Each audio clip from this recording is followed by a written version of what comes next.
보라, 내가 임신하여 아들을 낳으리니 그의 머리 위에 삭도를 대지 말라. 이 아이는 태에서 나옴으로부터 하나님께 바쳐진 나실인이 됨이라. 그가 블레셋 사람의 손에서 이스라엘을 구원하기 시작하리라 하시니. 여러분, 우리는 때때로 하나님의 역사가 단번에 한순간에 일어날 것이라고 생각을 합니다. 물론 하나님께서 급하게 일하실 때는 그런 경우도 있습니다. 하지만 많은 경우에 있어 하나님의 역사는 어느 날 갑자기 이루어지는 것이 아닙니다. 특별히 성도의 기도가 차곡차곡 쌓여서 하늘의 문을 뚫는 순간이 될 때 하늘의 문이 열리고 하나님의 역사가 이 땅 가운데 이루어지는 것입니다. 오늘 본문에서 이스라엘 자손들은 하나님께 죄를 범하고 그 죄로 인해 40년 동안 블레셋 사람들의 손에 넘겨집니다. 블레셋 사람들의 지배를 받게 되었다라는 겁니다. 그때에도 아마 그들은 항상 그랬던 것처럼 하나님 앞에 부르짖고 잘못했다고 자신들을 구원해달라고 애원했을 것입니다. 그런데 하나님께서는요, 그들의 부르짖음에 전과는 전혀 다른 모습으로 역사를 하시고 말씀을 하셨습니다. 어떤 말씀을 하셨습니까? 하나님은요, 어느 날 마노아의 아내에게 사자를 보내셔서 오늘 본문의 이야기를 하십니다. 네가 임신하여 아들을 낳을 것인데 그가 블레셋 사람의 손에서 이스라엘을 구원하기 시작하리라. 이런 말씀을 주십니다. 그런데 이 말씀은요, 사사기에 기록된 이전의 사사들과는 완전히 다른 이야기였습니다.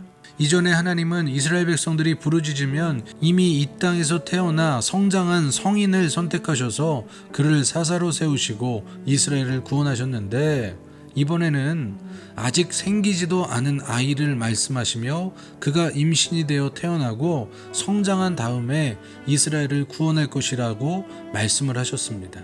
이전과는 매우 다른 방법이었습니다. 여러분, 하나님은 왜 이런 방법을 선택하셨을까요? 아마도 그들의 기도가 쌓이지 않은 채로 하나님께서 그들의 부르짖음에 즉각적으로 역사하시니까 너무나 금방 변질되는 이스라엘의 모습을 하나님께서 보셨던 것 같습니다.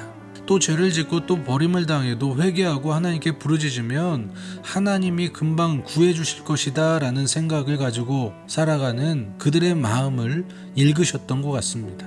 그래서 이번에는 바로 이스라엘을 구원할 수 있는 사람을 선택하지 않으시고 아직 태중에 잉태되지도 않은 아이를 선택해서 이스라엘을 구원하겠다라고 말씀하신 것입니다. 그렇게 마노아와 그의 아내는 하나님의 사자를 만나고 자신들의 태를 통하여 태어나는 아이가 이스라엘을 블레셋의 손에서 구원해 줄 것이다 라고 말씀하셨다는 이 사실을 사람들에게 알렸을 것입니다. 그리고 사람들은 삼손이 임신이 되고 태중에서 자라고 태어나고 성장하는 모든 순간을 주목했을 것입니다. 아마 그 모습을 보면서 그가 건강하게 자라고 빨리 어른이 되어서 우리를 블레셋의 손에서 구원하는 그날을 빨리 맛보고 싶다라는 그 마음으로 그들은 매일매일 하나님께 기도했을 것입니다. 그렇게 20년의 기도의 세월이 흐르고 나서야 삼손이 블레셋 사람들의 손에서 이스라엘을 건져내기 시작했습니다. 여러분, 이 삼손의 태생에 대한 이야기를 통해 알 수 있듯이 기도 없이는 하나님의 일하심을 볼 수 없습니다. 우리가 기도하는 동안 하나님의 역사는 조금씩 자라납니다. 그리고 어느 순간에 이루어지는 것입니다. 그렇기에 우리 성산교회 성도들 기도를 쉬지 말고 항상 깨어 기도함으로 하나님께서 이 땅 가운데 역사하시는 그 순간을 맞이하게 되는 저와 여러분이 되시기를 축복합니다. 하나님, 오늘 하루를 우리에게 주심에 감사드립니다. 우리가 매일매일 하나님의 역사를 경험하기 위하여 기도하는 자들이 되게 하여 주시고 하나님께 기도의 탑을 쌓는 우리 성산교회 모든 가족들이 되게 하여 주시옵소서.